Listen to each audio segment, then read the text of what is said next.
ৰাইজৰ দলৰ পৰা দলগাঁৱত আজিজুৰ ৰহমান, ধিঙত মেহবুব মুক্তাৰ, মৰিয়নীত ডক্টৰ জ্ঞানশ্ৰী বৰা, মাৰ্ঘেৰিটাত ৰাহুল ছেত্ৰী আৰু চিচিবৰ গাঁৱত দুলাল চন্দ্ৰ বৰুৱা। এইকেইগৰাকী প্ৰাৰ্থীৰ কথা আমি এইবাবেই উল্লেখ কৰিব বিচাৰিছোঁ যে এই প্ৰাৰ্থীকেইগৰাকীয়ে এইবাৰৰ নিৰ্বাচনত বিশেষভাৱে প্ৰভাৱ পেলাব পাৰিব। চিচিবৰ গাঁৱত দুলাল চন্দ্ৰ বৰুৱা জিকাৰ সম্ভাৱনা আটাইতকৈ বেছি, এইবাবেই বেছি যে কংগ্ৰেছ আৰু ৰাইজৰ দলৰ যি শক্তি আছে, একেটা সময়তে সেই বাওঁ দলৰো তাত এটা গুৰুত্বপূৰ্ণ ভেটি আছে আৰু সেইবাবে চিচিবৰ গাঁও সমষ্টিটোৰ ক্ষেত্ৰত দুলাল চন্দ্ৰ বৰুৱাৰ বাবে সেই সমষ্টিটো অতি সুবিধাজনক। যিটো সময়ত বিজেপিৰ বাবে অতি বিপদজনক সেই সমষ্টিটো এইবাবেই হৈছে যে কাক টিকট দিব, পৰিয়ালকেন্দ্ৰিক ৰাজনীতিৰ অৱসান হ'বনে নহয়, এই বিষয়বোৰক লৈ যিটো সময়ত এটা প্ৰশ্ন আহি পৰিছিল, সেই সময়ছোৱাত কাক টিকট দিব সেয়া বিজেপি এতিয়ালৈকে থিৰাঙি কৰিব পৰা নাই। তেনেকুৱা এটা সময়তে গুৰুত্বপূৰ্ণ বিষয় এইটোৱেই যে বহুবাৰ বিবেচনা কৰাৰ পিছতহে বিজেপিয়ে টিকটৰ দিশলৈ আগবাঢ়িছে। গতিকে এই সময়ছোৱাত দুলাল চন্দ্ৰ বৰুৱাৰ বাবে সেই চিচিবৰগাঁও সমষ্টিটোত জিকাৰ সম্ভাৱনা আটাইতকৈ বেছি। ধিং সমষ্টিত মেহবুব মুক্তাৰ জয়ী হোৱাৰ সম্ভাৱনা প্ৰবল হৈ পৰিছে এইবাবেই যে কংগ্ৰেছে অৱশেষত সেই সমষ্টিটো মেহবুব মুক্তাৰক দিলে। মেহবুব মুক্তাৰ হৈছে সেইগৰাকী ব্যক্তি যিগৰাকী ব্যক্তিয়ে সংবাদ সেৱাৰ জৰিয়তে ধিঙৰ ৰাইজলৈ, মৈৰাবাৰীৰ ৰাইজলৈ বিশেষভাৱে অৱদান আগবঢ়াই থৈ গৈছে আৰু নিশা ২ বজা, নিশা ৩ বজাত যদি কোনোবাই মাতে, তেনেহ'লে সেই মানুহৰ কাষত গৈ উপস্থিত হোৱা ব্যক্তিগৰাকী হৈছে মেহবুব মুক্তাৰ। গতিকে ধিং সমষ্টিত নিশ্চিতভাৱে ধিঙৰ ৰাইজে এইবাৰ সাম্প্ৰদায়িক ৰাজনীতিৰ পৰিৱৰ্তে উন্নয়নৰ ৰাজনীতিত বিশ্বাস কৰা, অখিল গগৈৰ নীতি আদৰ্শক বিশ্বাস কৰা, অখিল গগৈৰ ধৰ্মনিৰপেক্ষতাৰ মূল মন্ত্ৰক বিশ্বাস কৰা সেই মেহবুব মুক্তাৰক বিজয়ী কৰাবলৈ চেষ্টা চলাব আৰু বিজয়ী হোৱাটো সম্ভাৱনা আটাইতকৈ বেছি। আমি উল্লেখ কৰিব বিচাৰিছোঁ মৰিয়নী সমষ্টিৰ কথা। যি মৰিয়নী সমষ্টি আটাইতকৈ বেছি চৰ্চাত, সেই মৰিয়নী সমষ্টিত ৰূপজ্যোতি কুৰ্মীৰ সমান্তৰালভাৱে ডক্টৰ জ্ঞানশ্ৰী বৰা। গতিকে ৰূপজ্যোতি কুৰ্মী বিজেপিৰ পৰা, ডক্টৰ জ্ঞানশ্ৰী বৰা ৰাইজৰ দলৰ প্ৰাৰ্থী অৰ্থাৎ মিত্ৰজোঁটৰ প্ৰাৰ্থী, বিৰোধী মহাজোঁটৰ প্ৰাৰ্থী। গতিকে বিৰোধীয়ে কেনেদৰে তাত প্ৰভাৱ পেলাব পাৰিব এই বিষয়টোৰ চৰ্চাৰ কেন্দ্ৰবিন্দু। মৰিয়নী সমষ্টি হৈছে অখিল গগৈৰ, সেই মৰিয়নী সমষ্টিতেই বাসগৃহ, অখিল গগৈৰ ঘৰ, অখিল গগৈৰ জন্মস্থান।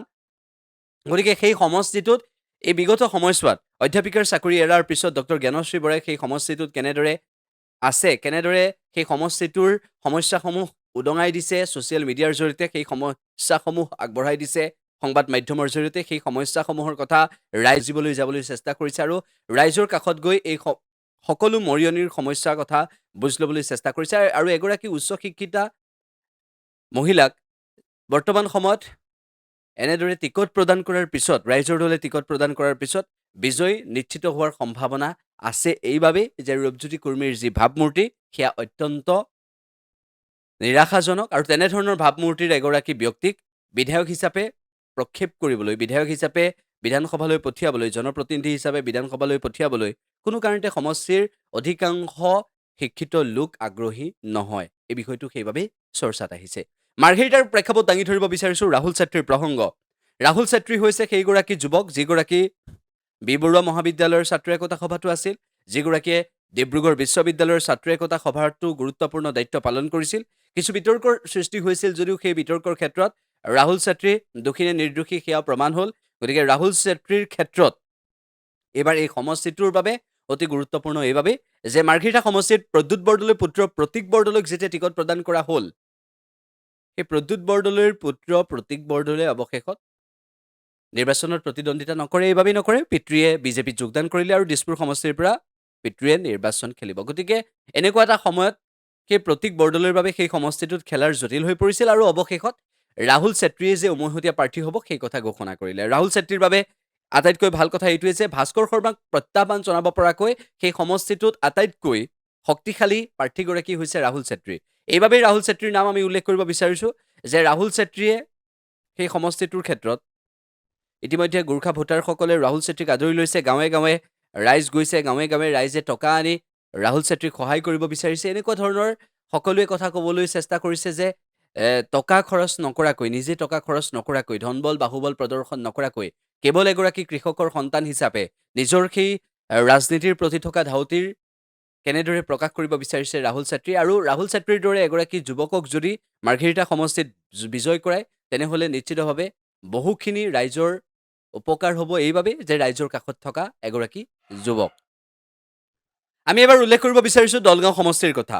দলগাঁও সমষ্টিত এইবাৰ আজিজুৰ ৰহমান, দলগাঁও সমষ্টিত আজিজুৰ ৰহমানে প্ৰতিদ্বন্দ্বিতা কৰিব আৰু আজিজুৰ ৰহমান হৈছে সেইগৰাকী ব্যক্তি। আজিজুৰ ৰহমান হৈছে সেইগৰাকী ব্যক্তি যে NRCৰ সময়ত ধৰ্মীয় সংখ্যালঘু ৰাইজৰ কাষত থিয় দিয়া, NRCৰ এই বিষয়টোক লৈ ধৰ্মীয় সংখ্যালঘু ৰাইজৰ কাষত থিয় দিয়া এগৰাকী ব্যক্তি, এগৰাকী সংখ্যালঘু ধৰ্মীয় নেতা, ধৰ্মীয় সংখ্যালঘু নেতা আৰু সেই ধৰ্মীয় সংখ্যালঘু নেতাগৰাকীয়ে মাত্ৰ নাওবৈচাত কেইটামান ভোটৰ ব্যৱধানতহে পৰাস্ত হৈছিল, 1200-1300 ভোটৰ ব্যৱধানত পৰাস্ত হৈছিল। গতিকে সেইগৰাকী নেতাই এইবাৰ দলগাঁও সমষ্টিত প্ৰতিদ্বন্দ্বিতা কৰিছে আৰু ধৰ্মীয় সংখ্যালঘু ৰাইজৰ বাবে গৌৰৱৰ কথা এইটোৱেই যে AIUDFৰ দৰে সাম্প্ৰদায়িক ৰাজনীতি কৰা এটা দলক গুৰুত্ব প্ৰদান কৰাৰ পৰিৱৰ্তে সেই NRCৰ ক্ষেত্ৰত ধৰ্মীয় সংখ্যালঘু ৰাইজৰ কাষত থকা, NRCৰ সময়ত NRCৰ বিষয়টোক আনি ধৰ্মীয় সংখ্যালঘু ৰাইজক যি মানসিক নিৰ্যাতন চলোৱা হয় সেই বিষয়টোৰ ক্ষেত্ৰত ধৰ্মীয় সংখ্যালঘু ৰাইজৰ মানসিক নিৰ্যাতন হ্ৰাস কৰা ব্যক্তিগৰাকী হৈছে আজিজুৰ ৰহমান। গতিকে সেই সমষ্টিটোত যদি দলগাঁও সমষ্টিটোত আজিজুৰ ৰহমানক বিজয়ী কৰোৱায় তেনেহ'লে এগৰাকী যোগ্য প্ৰাৰ্থীক বিবেচনা কৰোৱা হ'ব। গতিকে এতিয়া সময় বহুত হ'ল। ধৰ্মীয় সংখ্যালঘু ৰাইজে এতিয়া আৰু সাম্প্ৰদায়িক ৰাজনীতি, মৌলানা বদৰুদ্দিন আজমল নেতৃত্বাধীন AIUDFৰ সাম্প্ৰদায়িক ৰাজনীতি কৰাৰ সময় নাই। সেইবাবে দলগাঁও সমষ্টিটোৰ ক্ষেত্ৰত এটা ইতিবাচক পদক্ষেপ দলগাঁৱৰ ৰাইজে গ্ৰহণ কৰিব বুলি সকলো আশাবাদী হৈ আছে। আমি এই 5 সমষ্টিৰ কথা আপোনালোকক উল্লেখ কৰিলোঁ। এই 5 সমষ্টিত কোনে কেনেদৰে প্ৰত্যাহ্বান, কোনে কেনেদৰে প্ৰতিদ্বন্দ্বিতা আগবঢ়াবলৈ সক্ষম হ'ব তেওঁলোকৰ প্ৰতিদ্বন্দ্বী প্ৰাৰ্থীৰ বিৰুদ্ধে। গতিকে এই বিষয়বোৰ চৰ্চাত আছে অসমৰ ৰাজনীতিত। বিধানসভা নিৰ্বাচনৰ ফলাফল ওলাব, সকলো গম পোৱা যাব। কিন্তু এই 5 সমষ্টি যে চৰ্চাত সেয়া আটাইতকৈ গুৰুত্বপূৰ্ণ।